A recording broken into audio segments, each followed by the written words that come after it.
Nole Nation, welcome to another episode of Plant the Spear Podcast. I'm your host, Jesse, and welcome into today's show. On this episode, I wanted to title it, I was trying to think of a name. What would be a good name to come up with? Not something boring like post-BC thoughts or something like that. And just with the week that was last week and everything that went into it, I thought this would be a good one to call Nole Better Week to be an FSU fan, because it really was one of the best weeks as a fan base, as a program, that Florida State has had in a long time. And, you know, daggone, or as Coach Bowden would say, dadgummit, who more deserving than we are after the last few years of just all the negative and all the down stuff we've been through and everything like that. This is just, man, this was so this was so relieving, so well deserving. It's like, I made a joke with someone where I was like, you just kind of sat thinking, man, what's going to go wrong? Like, are we going to get upset by BC or something? Because this week has just been too perfect. And, you know, outside of one short little emotional roller coaster of a hat toss that ended up turning into an awesome commitment ceremony, everything just went as planned. Everything went as good as you could have asked for. And so that's just pretty much what this episode is going to be about. Just going to recap a little bit of last week and then just kind of look at some things going forward. Florida State does take on Wake Forest potentially this Saturday. I know the hurricane may affect things, but I'm going to actually record the Wake Forest game preview tomorrow, hopefully. And I'll have it out for you guys either tomorrow afternoon or Thursday morning at the latest. And we'll get into a little bit more specifics on Wake Forest.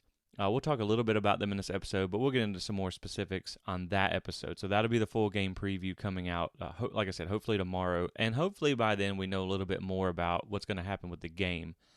There has been talks about, you know, right now they're saying that everything's staying in place. It looks like the storm, you know, hopefully won't hit Tallahassee, but you do have to keep in mind that, you know, if it does hit somewhere else, you have emergency services and all the police and everything that need to be there for traffic control and stuff like that. They may be pulled to another part of the state. So that does make a challenge for things. And if you're to try to move the venue, you have to get all that, you have to get stadium workers and traffic control and basically everything on the same page within a week's notice. And then there is also the possibility of moving the game to Florida State's bye week after Clemson. I believe Wake Forest takes on Boston College that day, but both of them have a bye week the week before, so that game could be moved to make room. With Florida State looking like there's a pretty good chance that they're going to challenge for the ACC Atlantic, I mean, this game has to be played, and it is important. So I'm sure they're going to figure something out. My best bet is it's going to be played at the same time it was planned. Just everything as planned. I think that's going to be the easiest way to go about it, or it'll be moved altogether. To be perfectly honest with you, and again, we're going to get more into Wake Forest on the next episode, but I think I like playing Wake Forest right now. I think you carry that momentum into another home game, which will be nice. But I also do see the advantage of having an extra week to prepare for NC State and also an extra week to get healthy for potentially both games. But, you know, with injuries, you never know what could happen between now and then. So I'm okay with playing it this Saturday if they get the chance to. So as long as you don't put anything too many people at risk or anything, because you do have fans traveling and whatnot to consider, but they'll take all that into an account. But we'll get into that next episode. Hopefully we have some updates. You know, there's really not a whole lot you can do with the storm this far off the coast, and I mean, they call it a spaghetti model because it looks like someone threw spaghetti at a wall and you just don't know where it's going to go. So there's not a whole lot of update provided on that now, other than it currently is planned to be played as is. So anyway, so back to last week, just the BC game in general. Let's actually rewind that. Let's start from the beginning. So early in the week, Florida State gets a commitment from 4-star linebacker Blake Nicholson. Athletic guy, insane numbers on both sides of the ball. You go and you get someone out of California who's involved with some prominent West Coast schools, and just a great get for Florida State. And then it sounds like he's been locked in for a while. And then you get Hakeem Williams on Friday. He scared you a little bit there with the hat toss. Thought we were going to see something bad happen again. Picked up the Miami hat, and you were like, oh, please. This is like the ultimate please don't. If you're not going to go to us, at least don't go to Miami. And then, 30 seconds later, He has one of the best commitments I've seen, where you have two Seminole legends, and Peter Warrick and Snoop Minnis bring a jersey out for him to commit to Florida State. So it was just really awesome to see. And at that point, you just felt so good about where this program was at. You're 3-0 with a chance to go 4-0. You just got two big commitments in the same week, and you're like, man, this is what's wrong? Like, what's going to happen? Because this is too good to be true. So then you fast forward onto Saturday, and you're sitting around. You got the 8 o'clock game, which I love night games. I love the primetime atmosphere. I love the primetime TV slot. But it is kind of tough sometimes to have to wait all day to watch your team play. But at least you get to watch everybody else.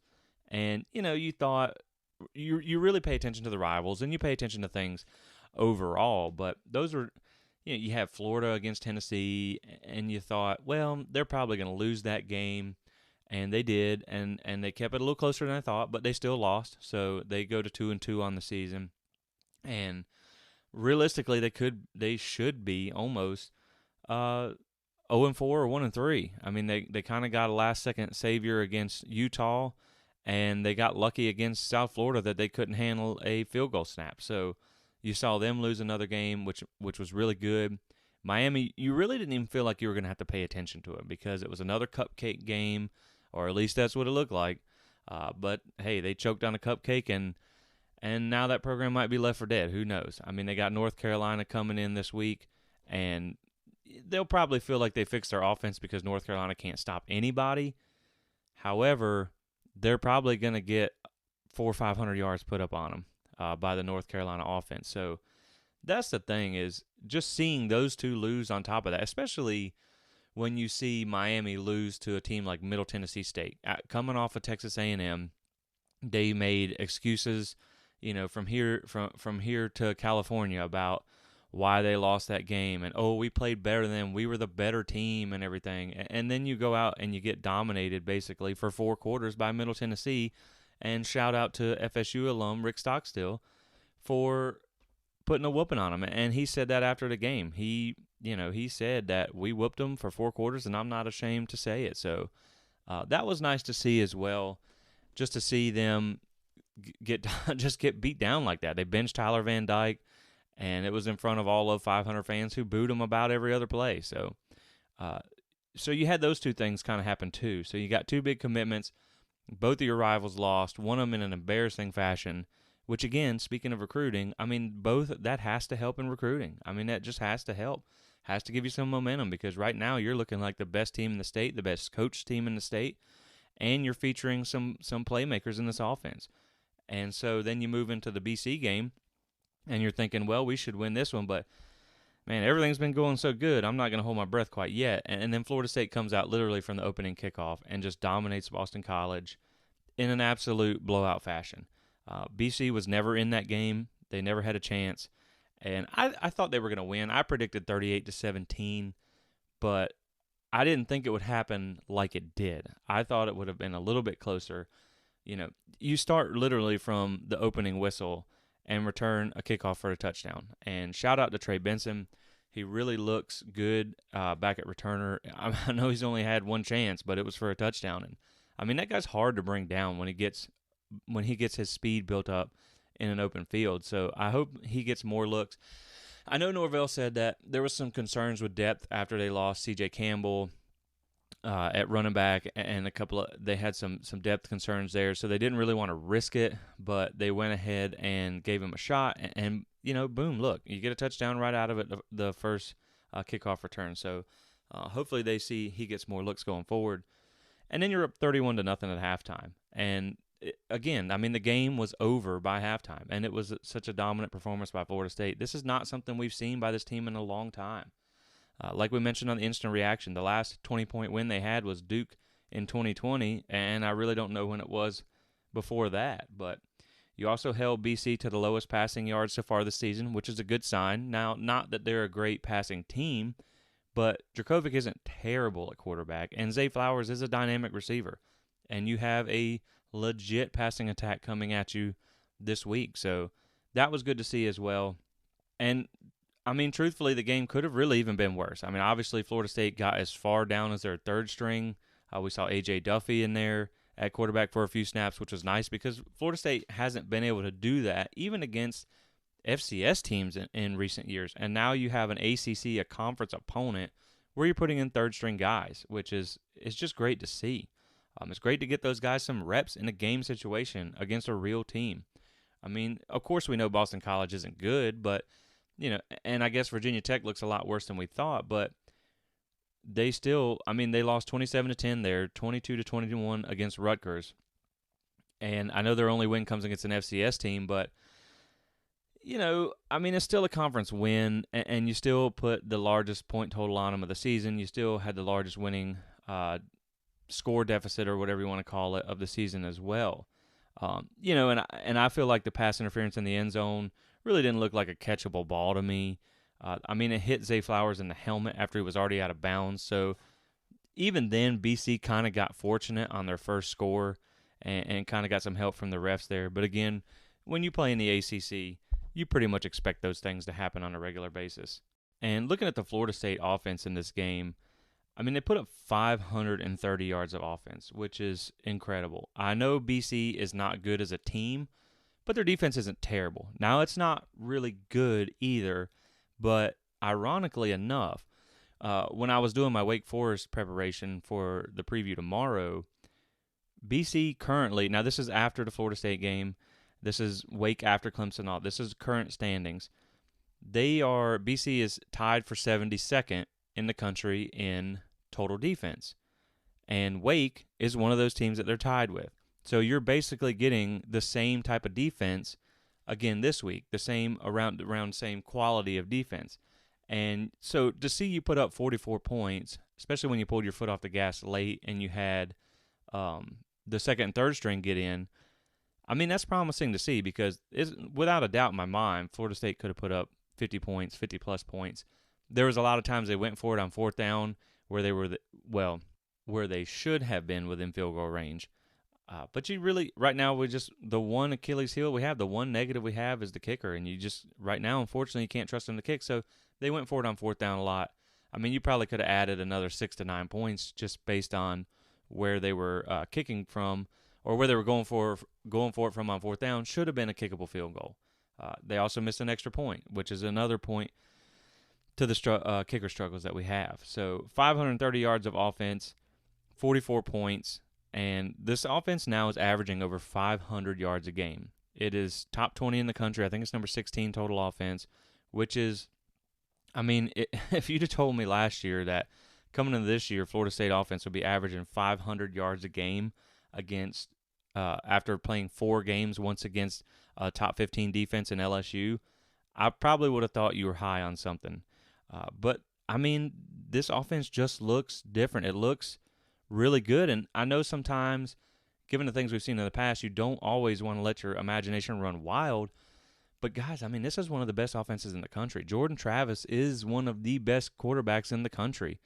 But when you look at PFF, and I know that's not the gospel, PFF isn't, but their grades are usually pretty good at who's an impact player and who's not. Currently, this week, as of week 4 of college football season, Florida State has the number 2 highest graded quarterback in the country in Jordan Travis and the number 1 highest rated receiving group in all of college football. If you want to talk about thinking somebody's high, like if you'd have told me we had the best receiving core currently, now they may not be the most talented, but as far as production-wise, I don't care if you're a 5-star or not. If you produce on the field, that's all that matters. And so if you'd have told me last year when Florida State had realistically the worst receiving core in the conference to now having the one of the, if not the best receiving cores in college football currently as of week 4 anyway, man, I would have been like, who are you talking about? Did I fall and hit my head and miss something here? Because it really is impressive to watch, and we see the difference that it makes to have these type of playmakers in this offense. You see now that Norvell can run his offense the way he did at Memphis, and that was something that I posted about right before the first game, before the season started. I posted a pretty long thread on Twitter just talking about how I felt there was a lot of potential left in this offense, because when you looked back at Norvell's career averages, they would have finished top 25 in almost every category on offense last year as compared to last year's teams. And so I said, and I even said this on a podcast too. So I don't know if you listened to that episode or not, but I said that I didn't feel like he had the pieces in place to run his offense the way he wanted to. That's why they run the ball so much, because they didn't have receivers. They couldn't really pass it. They didn't have the O-line to block for him. And now that they have those pieces, you're starting to see this come to life right before our eyes. You're seeing that what would have been a top 25 offense last year. Now it is a top 25 offense. So that's just the difference in the playmakers on this team this year has made all the difference. The difference in Jordan's ability to rely on his arm and be a great passing quarterback is changed this team. And you also have some additions at running back that have made a big difference. Trey Benson is an absolute monster, and Trayshawn Ward is playing excellent too, and Toafili. You got 3 backs averaging over 5 yards a carry. So it's just exciting to watch. It's fun to see. It's fun for them to have a powerful offense that, when I talked about Wake Forest before, I said in the preseason, I said that I thought this might be the first loss of the season. It's not about being right or wrong, but if you read the preseason magazine or the schedule breakdown article that I wrote, I predicted Florida State was going to start 4-1 to 5-0.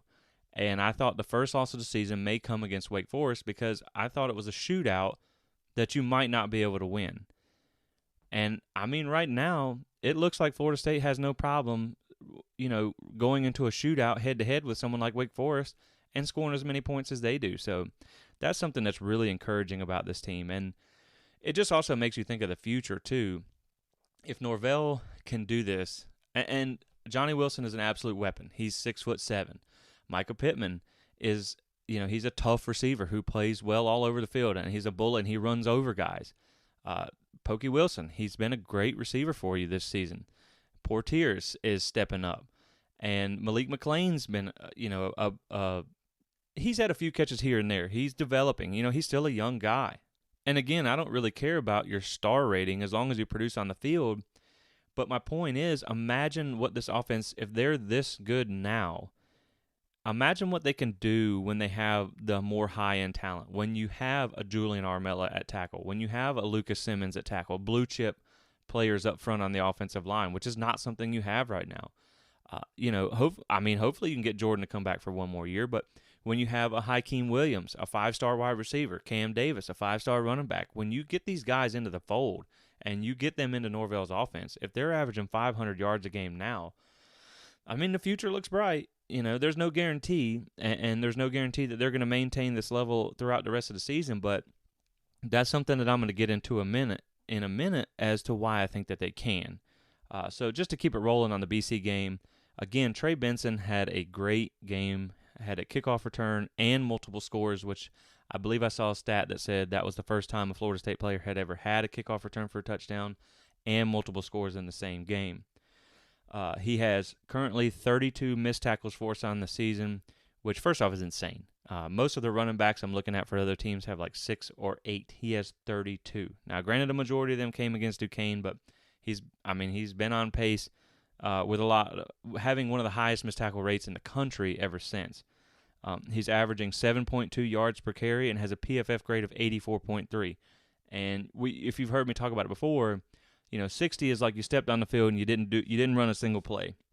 70 is quality starter status. So a PFF grade of 84.3 is really impressive. And, this guy looks like you just hit on him. And the staff, they got criticized a little bit for taking a running back who came off a leg injury, but they saw something in him. And this staff has continuously shown an ability to evaluate talent that maybe other people have left for dead or just don't see the gold in them, and they were able to really find a real gem in the portal. And the best thing is he's still a young guy. He's still not that experienced. So the more he runs the ball, the more carries, the more touches he gets, the more snaps in this offense he gets, he's only going to get better. I think he had like less than 10 carries at Oregon. So this is really his first year in a full-on college football offense. And like I said, you have to imagine with experience and time in the system, he's only going to get better. You also have Trayshawn Ward, who had a nice game. He's averaging 6.6 yards per carry with a PFF grade of 84.6. He himself has 21 missed tackles forced on the season. Toa Philly, he's at 5.3 yards a carry. PFF grade of 76.4. So each running back has multiple touchdowns. So you have 3 guys averaging over 5 yards a carry. And, I mean, we looked at LSU. Their Noah Cain, he was averaging, I think it was like 3.9 yards a carry. Wake Forest's back is averaging, I think, less than 3 yards a carry maybe. So to have those kind of weapons in your backfield is a real advantage for Florida State. And, you know, we talk about Jordan Travis and how great he's playing quarterback. And, you know, again, he's the second highest graded quarterback in Power 5. He's got the second highest QBR in the conference and 8th highest in the country. He comes back from injury where we thought he wasn't even going to play to have his first 300-yard game against a pretty okay passing defense. I mean, the dude is just like he's playing at an elite level. And I know elite is probably used a little too much in today's game, but he really is. And the other thing that I was talking about with someone the other day, he's not even really using his legs to their full ability yet either. Now, I understand he does want to prove that he's a quarterback and that he does have arm talent, but he is very good at escaping pressure in the pocket, and we've seen that multiple times this year where he can make something happen out of a busted like protection package, should I say? It's not a busted play, but like someone gets into the backfield and he has to scramble. He doesn't necessarily take off now. Like he buys himself time with his legs, keeps his eyes downfield, and usually turns it into a big passing gain. But he hasn't even really tapped his running ability yet. He only has 48 yards rushing on the season. So that's the thing. There may be some games where he has to rush for 100 yards in a game, where the passing game just maybe isn't there, at least not to the degree they need it, and they may need his legs at some point. I know it helps having the backfield that you do so he doesn't have to run a whole lot, which I'm happy with because, hey, it keeps him a little better chance of being healthy. Most of his injuries come from the pocket, but, I mean, again, you got a quarterback who coming into this season, you were like, man, this guy's a dynamic runner, and we hope that he can turn into a good passer. And now he's graded as one of the best passers in the country, and he only has 48 yards rushing. I don't think anyone would have seen that coming. But again, you have a whole nother aspect of his game that is currently untapped. And, I mean, you still have to game plan for that as a defense. You can say, well, he's not running a whole lot this year. The second you take your eyes off of him and don't think he will, he'll kill you on the ground. And so, I mean, it makes you excited to know that you still have a quarterback who could turn on the Jets and break one on you, and we haven't even seen him really do it this season. You still have a lot of guys in this offense who are young and inexperienced and getting better. There's still a lot of potential left, even for this group as it is to get better. I mean, Jordan has a great command of the offense. He has fun while he's playing. You could see some of the close-ups, the camera angles out during the BC game where he just smiles when he plays. He's happy out on the field. He's smiling. And it just makes him so fun to watch play. But again, like we talked about, this receiver group makes a big difference too. I mean, Jordan's playing at an elite level, but a lot of that does have to do with the receivers stepping up too. And it's been a different one each game so far. You had Portier stepped up in the Duquesne game. You had Pokey Wilson stepped up in the LSU game. You had Johnny Wilson stepped up in the Louisville game. And out of nowhere, here comes Darian Williamson. So who's going to be next? I mean, you still have Michael Pittman, who's really not had a breakout game yet. I mean, he's good to get you about 50 yards a game and bull over a few dudes. I mean, he's just a bully at receiver, blocking and catching and whatnot. But you still have, like, who's next? I mean, is it going to be Malik McLean? He's made some flash catches. It's just nice to see that you don't have to rely on one guy. A few years ago when you had Tamori and Terry, you were like, man, we really have a top-end talent here at wide receiver, but that was pretty much all you had. And you just hoped that he could beat some guys and get open. But now, I mean, who you gonna aim for? They obviously know about Johnny Wilson now on the other team's game plan, so you're going to have to give some extra protection to him so he doesn't just kill you all game. But if you do that, then how are you going to stop Pokey Wilson? How are you going to stop Portier? How are you going to stop Darian Williamson, which hopefully he's healthy after he had a little injury? We still haven't seen Deuce Spann really break one yet, which I know the potential's there because he's a very good athlete. He's just still learning the position. Micah Pittman's due for a big game. So, again, like we talked about, I mean, you just have a lot of excitement about this team because you realize they still have a ways to go. I mean, Johnny Wilson is currently the highest graded receiver in Power 5 as of week 4. Cam McDonald has looked really nice at tight end. He's having a good season in the receiving game. So it's just exciting to be able to have something that is performing the way it is, and you know that it can still get better with some time, with some experience, and with some guys being able to step up. Because like we talked about, last year, Florida State, not a single receiver broke 400 yards in the entire season in 12 games. So far this season, Florida State already has 2 receivers with over 200 yards and 6 receivers with over 100 yards. And, I mean, it is definitely exciting to watch. Again, I understand that BC wasn't that great with their pass defense, but it wasn't just this one. I mean, they had a good passing game against LSU, which is a top 15 defense currently. They had a good passing game against Louisville, who isn't the greatest defense, but they're pretty on average with some, or on par with some of the teams we're going to see the rest of the season.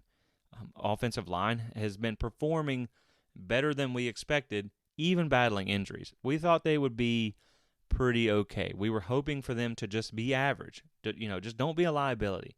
And so far, I think they've done that. I think they have performed better than expected. And kudos to them guys. Kudos to Alex Atkins for stepping up this year. I mean, look at Darius Washington. First off, you already down both starting tackles and probably your 6th guy in Caden Lyles, who would be playing guard or center for you at some point potentially, to the point that you've had a walk-on center at one point. And now you have Darius Washington, who's, again, he's a nice player. I wasn't really worried about him stepping up because, honestly, I think he's one of your better offensive linemen. And since he's been stepping in for Robert Scott, who's been injured, he only has 1 pressure allowed in 98 snaps. So you can't afford many more injuries, but the good thing is now you're getting these guys experience. You're building depth. Maurice Smith so far this season, he's only allowed 4 pressures and 0 sacks in over 200 snaps. He has a PFF grade of 74.5. That's top notch. I mean, you don't see offensive linemen get those grades very often. Gibbons, he's been solid for you. He's only allowed 5 pressures and no sacks in 250 snaps. Dimitri Emmanuel, while he hasn't been the best pass blocker, he's a solid run blocker. He's a big dude, and he moves people. On defense, you're seeing guys like Patrick Payton, who has almost as many snaps as Jared Verse. He only has 4 less snaps on the season than Jared Verse.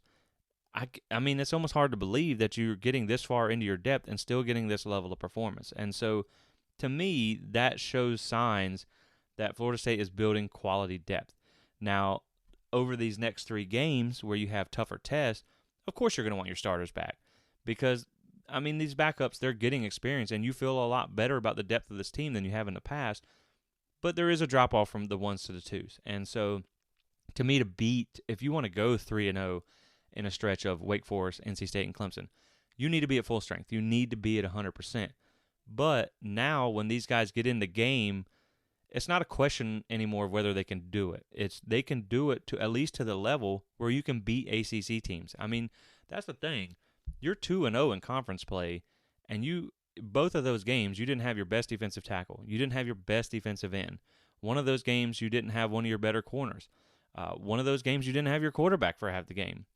Both of those games, I mean, I guess Louisville, you had Robert Scott for a little bit, but you didn't have him for BC, so you have been depleted on both sides of the ball, and you're still 2-0 in conference play. So it's just so encouraging to see them.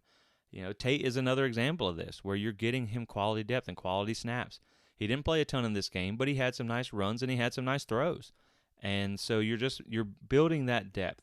You're getting to where you can trust the backups to come in and not lose you the game. And when you combine that with getting your starters back, the ceiling is just high for this team. And that's really the exciting thing about that too, seeing the younger guys get some play.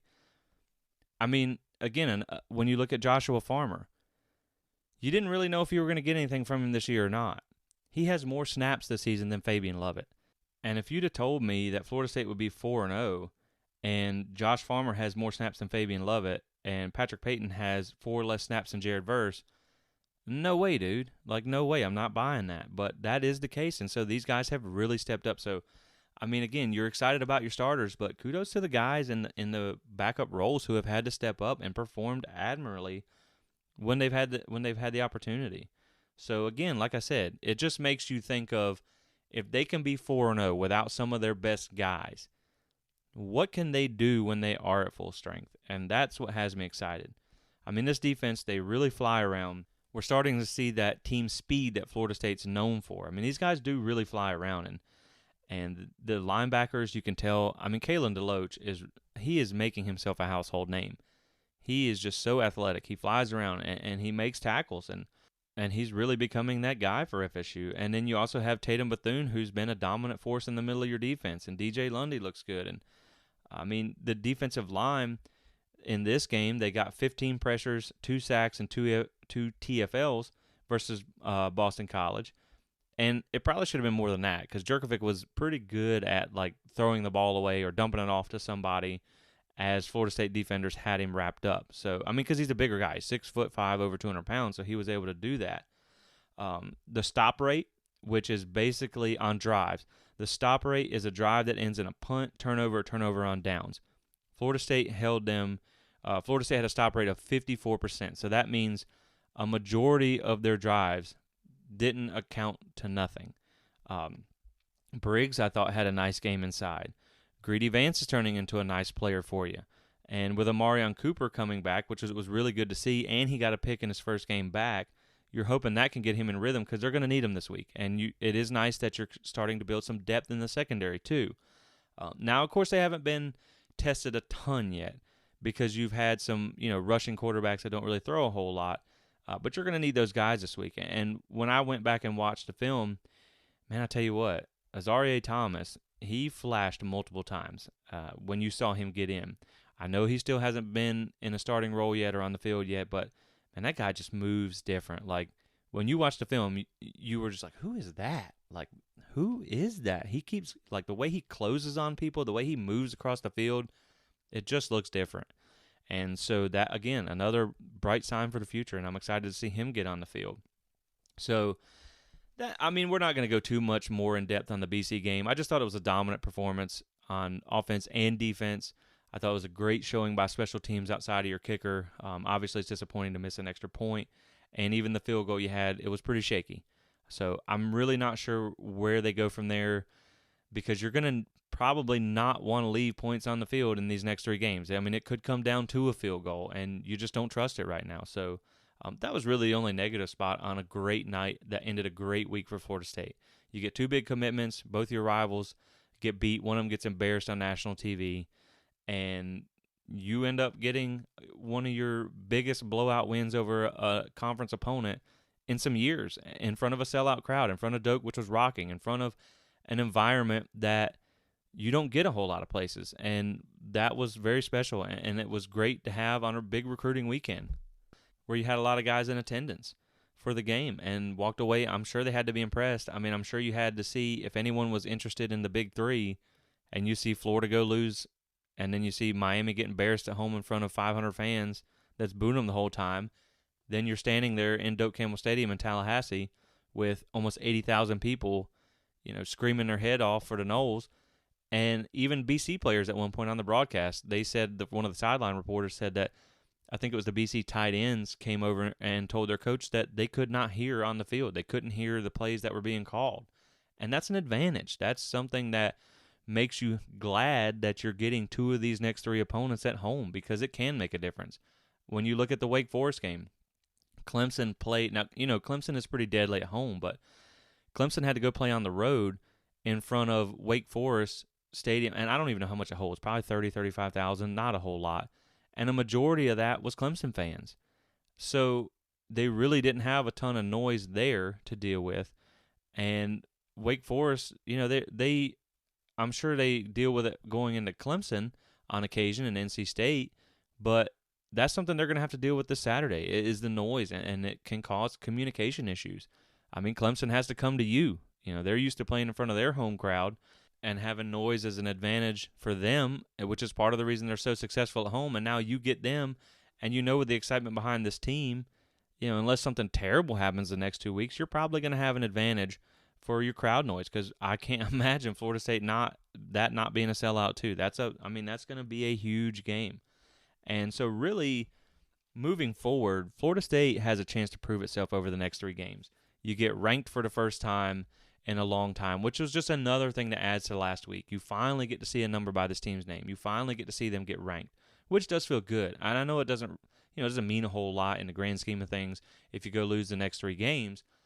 But again, you have a top 25 matchup in Doak for the first time, I think, since 2015. So it's just another thing to be excited about. And now you have the chance to prove yourself on the national stage.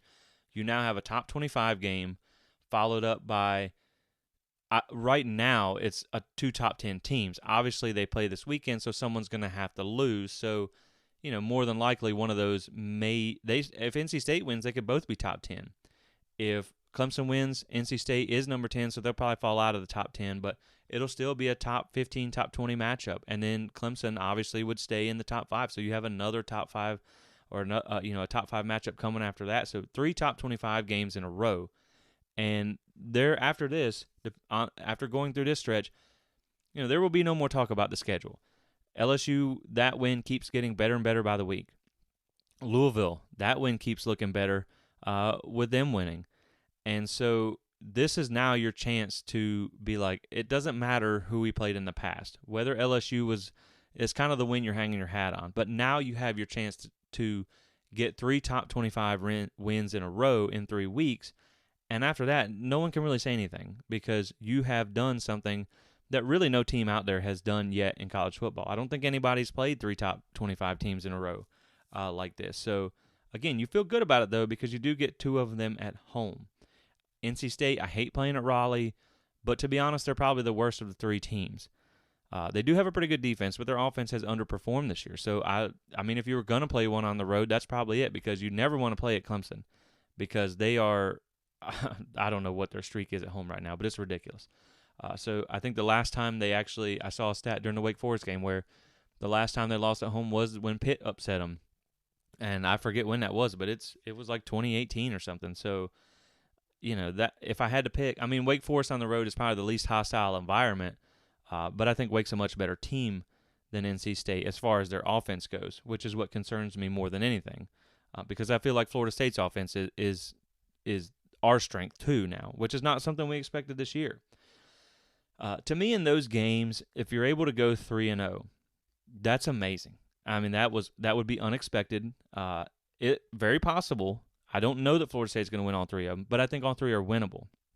If Florida State wins those games, all of them, and sitting in a bye week at 7-0 with Georgia Tech in front of you, they might not lose another game. And I know that sounds far-fetched to even talk about given the last few years. But if you make it through these 3 unscathed, they might not lose another game the rest of the year. I mean, you got Miami on the road, who looks terrible.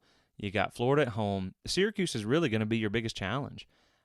If you go 2-1 in this stretch, it would still be awesome, because you would still have 2 likely top 25 wins. You would still be going into the bye week at 6-1, which is not where you really expected to be at the beginning of the season. So that would also be impressive. You would have, like we said, two top 25 wins. You would still be ranked. You would still be in the running for the Atlantic, because that's the other thing. These next 3 weeks are the 3 teams that you're competing with for the Atlantic Championship. So as far as the conference goes, your destiny is in your hands over the next 3 weeks. And you win all 3, I mean, you're in pretty good shape there. Because as far as ACC games left on the schedule, you have Georgia Tech, which you feel really good about. I mean, they just fired their coach and athletic director. That program's in shambles. And then you have Miami that you feel good about winning. And then you have Syracuse. And if you beat all 3 of these teams, I mean, you could almost lose a conference game, and still have the head-to-head and still get into the ACC championship. So, that's not somewhere we really expected to be. And to me, if you finish 2-1, like we said, you're in control, or at least you're in the hunt for the ACC Atlantic title, and you're probably on pace for a New Year's Six game, to be honest. Just if you finish strong. And I actually saw one of the ESPN, and I know this is a projection after 4 games in the season. It doesn't mean anything. But they already projected, one of the guys projected Florida State to be in the Orange Bowl. And, I just want to say real quick, no one in the Florida State fan base, no one in the Florida State world thinks we have won a daggone thing yet. No one's out here going, Jordan Travis is the Heisman winner. We're in a New Year 6. We're the best team in the conference. We're not saying that. But daggone to everybody else out there, we have sucked for the last few years. We're going to enjoy this 4-0 record. Everyone keeps coming on social media trying to poo-poo on what Florida State's doing. And I'm just tired of hearing it because, we haven't had much to be happy about. And now we do. And we're going to enjoy it. And if you don't like it, mute yourself. You know what I mean? Because we're going to enjoy this record that we have so far. We're going to enjoy the way this team's playing, no matter how the season ends. Obviously, you want to end it strong. Even in this stretch, even if you go 1-2, I know it's not ideal. It's still not terrible. And the reason I say that is as long as the 2 losses are close, as long as you don't get blown out or beat down in any game, which I think Florida State's past that. I don't think we're going to see any more of the 30, 40-point losses or anything embarrassing like that. But I know the expectation bar has been raised this season based on where they're playing or the way they're playing. But you probably expected 1-2 in the beginning of the season. And so now that you're 4-0, if you still went 1-2, you're still going to come out on the other side into the bye week 5-2 and a couple winnable games coming up. So you beat Georgia Tech and you're bowl eligible already. So that's still an accomplishment. And I know it would be disappointing. I understand that. But if you're sitting at 5-2 with a top 25 win in one of those 3 games and you need one more win and you got a terrible Georgia Tech team that would get you bowl eligible, that's still an improvement. And you could still add some more wins later on. You just don't want to go 0-3. I think that would be hugely disappointing given the way Florida State has played this season. So 3-0 obviously is amazing. 2-1 is still very, very good and keeps you in the race for the conference in the New Year's 6 Bowl. 1-2, acceptable. You get a top 25 win. You still got some things in front of you. You could still make a pretty good bowl game. But 0-3, I think, would be a definite disappointment. Even if you lose one, you still want to see it stay close. But, again, all 3 of these are winnable. I mean, when I watched Wake Forest, and, again, we're going to get into Wake Forest in the next episode, but their offense is just ridiculous. I mean, it's like they run that ridiculous little delayed mesh point offense, and, honestly, 90% of their scoring plays, they just chunk it up and just hope for the best. And, I mean, when you I watched the Wake Forest Clemson game because, unfortunately, I don't have time to just go back and watch every one. So I picked that one to watch because it was last week, and it was a team that I feel was probably the most comparable to us in our current situation, when you're talking about Vandy and Liberty and Virginia Military as their other games. And first off, Clemson's secondary is toast. Their DBs are not good, and that is pretty exciting. I think their pass defense is 106th in the country. So when you saw half of their plays, they literally just chunk it up and hope that their receiver comes down with a play. Now, granted, they trust their receivers because they are good, and they have 3 good receivers.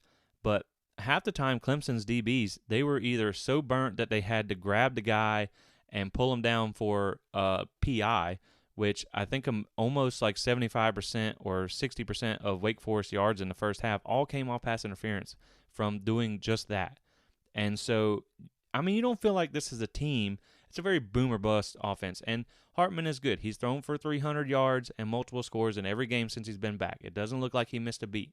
And if you didn't have Hartman in this game, I think Florida State would have a runaway victory. I think now it's going to be a shootout, but now you feel better about Florida State being able to win a shootout, especially because, to me, Florida State is a more functioning offense. Wake Forest is a more kind of like fluky type offense, but they make it work. And so I just, again, you feel good about all these. You look at NC State, and you got a team who they got outgained by Texas Tech by over 100 yards, but Texas Tech had 4 turnovers in the game. So maybe they don't win that game if Texas Tech, and then they go and beat Texas after that. So that win does look better for them, but they didn't even put up 300 yards in that game. So their offense has been vastly underperforming. Now, they are a top 15 defense. They're the second best defense on your schedule. So there's going to be a challenge there, but you feel good about this offense. So I like that matchup. And then Clemson, man, they're just not as good as I thought. I mean, they got holes all over the place. Now, that speaks to Wake Forest's defense when you let DJ throw for almost 400 yards. I think it was like 370-something yards, where he hasn't had a game of over 250 yards this entire season. So, I mean, this defense is not great. And so one thing I wanted to do looking forward as we kind of wind this podcast down here is I wanted to, because everyone talks about who Florida State played. And if you're a rival fan base, you think they haven't played anybody. I saw a thing on social media earlier where it said, given the performance based on their record, the strength of wins, Florida State is currently number 1 in the country, or would be. So I thought everyone talked about that and whatnot. So I kind of looked at what Florida State has faced and what they have done versus who they have yet to face, and can they keep this same level of performance going. So what I did was I looked at every defense that Florida State has played and is going to play. And so as far as total defense for the opponents on the schedule, and just for reference, Florida State offense is currently 15th in the country, and they're averaging over 500 yards a game. They had the 40th ranked passing offense at 277 yards a game, and the 13th ranked rushing offense at 226.8 yards a game. When you look at LSU, they're the 12th ranked defense, averaging 257 yards per game allowed. Florida State put up 392 yards on them. When you look at Louisville, 52nd ranked defense, they average giving up 350 yards a game. Florida State put up 455. When you look at BC, and I didn't count Duquesne, this was just FBS games, but BC tied for 72nd in the country. They allowed 378.5 yards a game. Florida State put up 530 yards. And so every opponent that you've played so far, you have beat their season average allowed yards by over 100 yards a game. And even when you look at those defenses and you look at their average points allowed, LSU is averaging giving up 14.25 points a game. Florida State scored 24. That's plus 9.75 points. Louisville averaging 20.75 points allowed per game. Florida State scored 35. That's plus 14.25 points. BC has been averaging giving up 27.5 points a game. Florida State put up 44 on them. That's plus 16.5 points a game. So, again, you can really see how if they are able to continue to outgain and outscore by 100-plus yards and multiple scores a game, they can win some of these shootouts. And when you look at the defenses you have coming up, I just don't see a reason why Florida State can't keep this momentum going. Because like we mentioned earlier, Wake Forest is currently tied for 72nd with the same exact yardage allowed as BC. They just allowed Clemson to put up 550 yards on them. Clemson's offense is not good. So, I mean, if they're allowing 378.5 yards a game, the same as BC, Clemson's offense is not as good as yours, and they put up 550 yards, and Florida State just put up 530 yards on Boston College.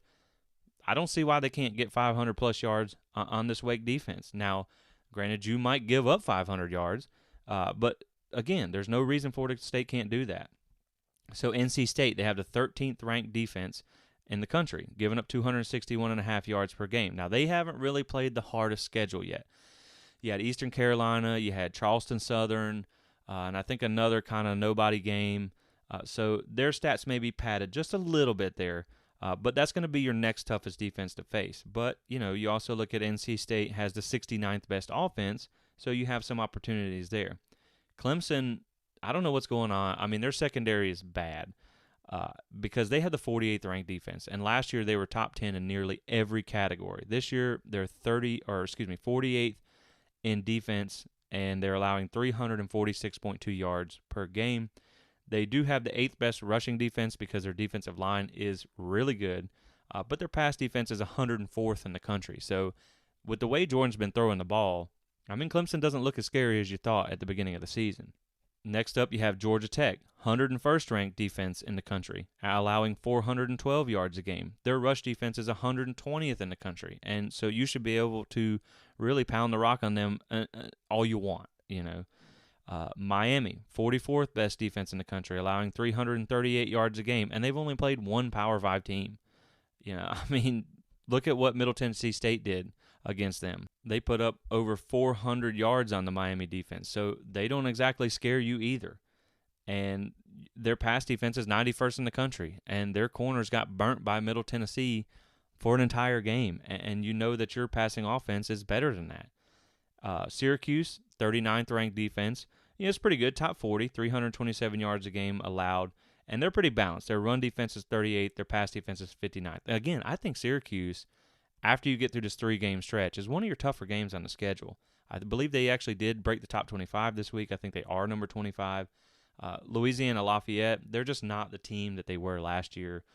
Their defense is 67th in the country, allowing 372.2 yards a game. And Florida is 106 in defense. So, they're allowing over 400 yards a game. Their rush defense is 117th in the country. So you see some opportunities there. You see a path to where Florida State can continue to average, to really beat up on these defenses with an impressive offensive showing. And even then, when you flip to the other side of the ball, the total offense for the opponent's coming up. The FSU defense is 28th in total defense, so that's top 30D. Your pass defense is 16th in the country, which, again, you haven't had a whole lot of real good quarterbacks, and you're about to see some of that coming up this week. And then your rush defense is 73rd at 144.8. But, again, you've had a lot of quarterbacks on the ground that's kind of been, running all over you a little bit, so that hurts. But or that pads that stat a little bit, should I say. You still won the game, so it didn't hurt you that bad. But LSU, 22nd offense in the country. They're putting up 487 yards a game. Florida State held them to 348 yards. Louisville, the 45th best offense in the country, putting up 449 yards a game. You gave up 495. So you do see where the defense has not been quite as strong as the offense, but hopefully once they get their starters back, that'll change things. BC was the 121st offense in the country. They're averaging 283 yards a game. FSU held them to 235. And then really when you look at Wake, their offense is only the 52nd best in the country. They're averaging 437.5 yards a game, but a lot of that is because their rushing game is not great. It's 104th in the country. So NC State, 69th best offense in the country. Clemson is the 40th best offense in the country, and they haven't really played a lot of tough games either. Georgia Tech, 112th in the country. Miami, 46th. Cuse, 81st. Louisiana Lafayette, 103rd in the country. UF, 68th offense in the country. So you just, like I said, you really see where this team could find some success. I mean, you don't have you don't have a single top 25 offense on your schedule the rest of the season. You have one top 25 defense on the schedule the rest of the season, and you have, 3 top 50 defenses that you have yet to face, and you've already faced a top 25 and the 52nd best defense, which is, almost top 50. So you see the paths to success if they can just keep playing at the level that they are. And this team plays so hard for each other, for their coach, for the fans, that you don't see them coming out and having a complete letdown. Obviously, there's some trap games, and there's a lot of things that can still unfold, but I mean, realistically, when you look at Florida State being 4-0, they've also been pretty unlucky. I mean, they've had a lot of injuries.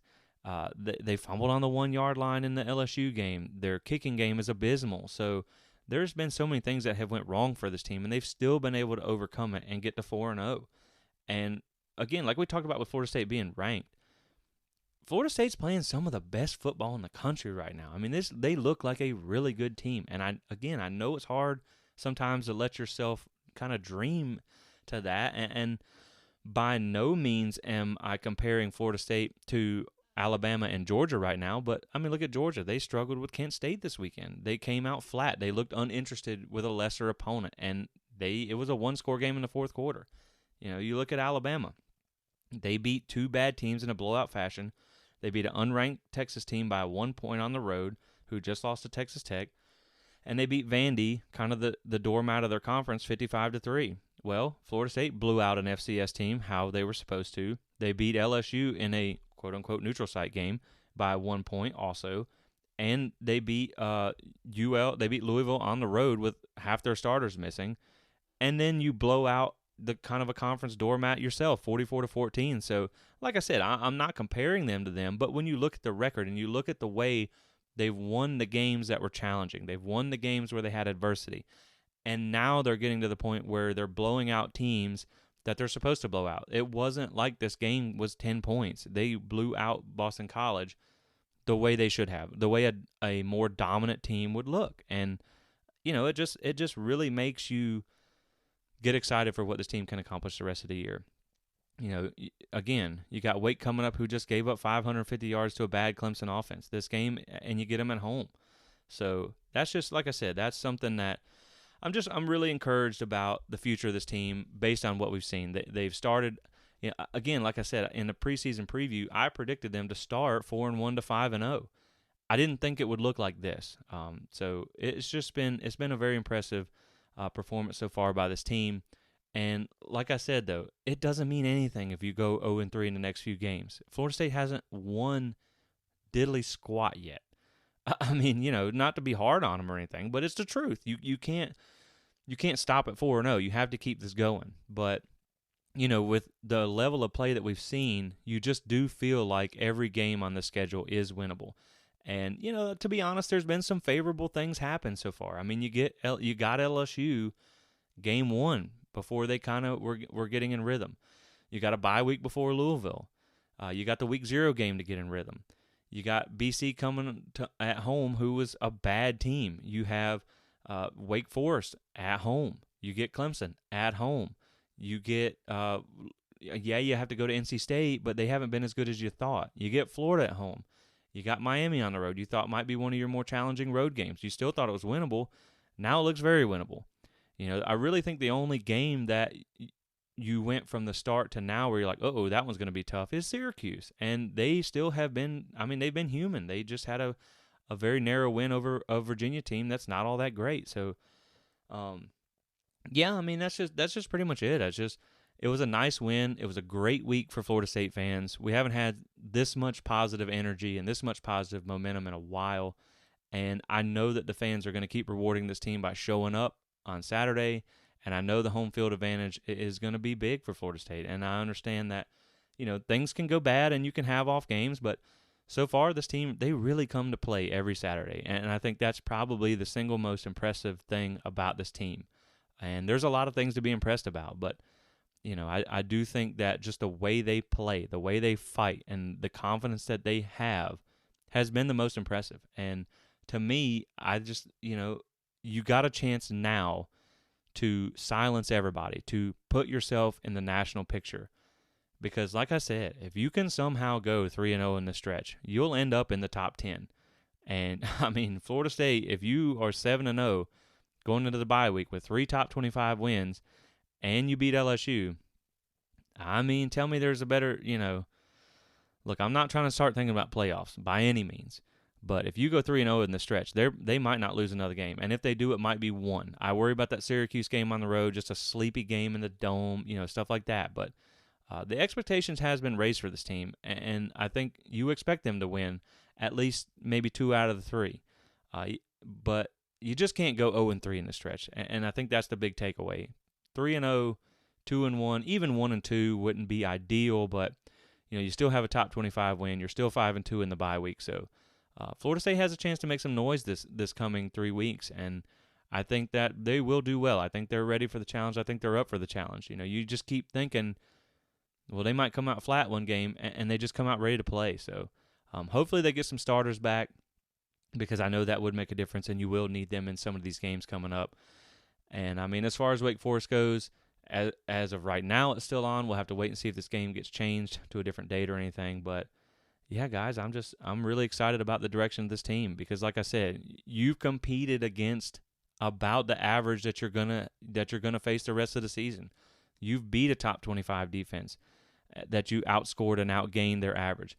You've beat almost a top 50. They're right on a fringe top 50 defense, and you don't have but one top 25 defense left to face. You don't have any top 25 offenses left to face. So you feel good about where you stand right now. You feel good about actually being a contender for the ACC, and that is going to sort itself out real quick. So, like I said, we don't want to get excited. We don't want to pump up the hype train just yet. We don't want to look like Miami. We don't want to inflate our heads so big they can't fit through the door, and now we look like idiots because everything's coming crashing down. So I don't want to do that yet. But it is okay to dream a little bit. I mean, you go from 0-4 to 4-0 in a year's time, and you go from the way the teams looked last year to the way they play this year, and it truly is impressive. It really is. And so I'm just excited about the next few weeks and them getting a chance to really make some noise on a national stage. And you hope they can come out on the other side of it with some really nice victories and still in the top 25 and still in the running for the Atlantic. And I tell you what, I live up near Charlotte, and one of the main reasons I moved up here in 2014, I went to Raleigh, and I knew I was going to move to North Carolina, and I went to Raleigh, and I went to Charlotte, and I didn't want to do Raleigh because I was like, well, I could still go to NC State games, but their fans are so terrible from what I've heard. It didn't sound interesting to me. So I was like, well, if I go to Charlotte, we should at least make the ACC championship game every now and then. And yeah, we've made it one time since I moved. So I would love to see them get back up here. I would love to see them play close to home again, and I'm ready for it. And I hope that they can get back to that. But it's a little early to start dreaming about that yet. But when you see this team playing the way they are, week in and week out, you can at least see the path to get there. And I do think it helps that the Atlantic is loaded right now, but you feel like you're one of the better teams in the Atlantic. And you'll get that measuring stick coming up real soon. If you can beat Clemson, and realistically, if I had to pick one, if you had to go 1-2, man, let me beat Clemson. Just because that's your recruiting battle right there. That's the one you compete against. That's kind of the dominant program in the Atlantic that you need to dethrone. But I'll take anyone I can get. I'll take all of them if we can get it. So I look forward to it. I'll be back with you guys tomorrow. Well, it may come out Thursday, but I'm going to record tomorrow the Wake Forest preview. I'm also going to be making a guest appearance on another podcast, and I'll share that with you guys on social media coming up just to preview the Wake Forest game as well. So I appreciate you guys listening. I appreciate your support. We just hit 500 followers on Twitter. I believe we're just now over 500 or 1,500 on Facebook. Again, this thing's just growing, and I appreciate everybody's support if you listened. And so thanks again, and we'll catch you for the Wake Forest preview. Enjoy this 4-0 start. Enjoy these commitments. Enjoy this momentum. Enjoy our day in the sun, because you never know how long it's going to last, and we haven't had this in a long time. So just enjoy it, because, hey, there's no better week to be a Nole. So thanks for listening. See you guys soon, and go Noles.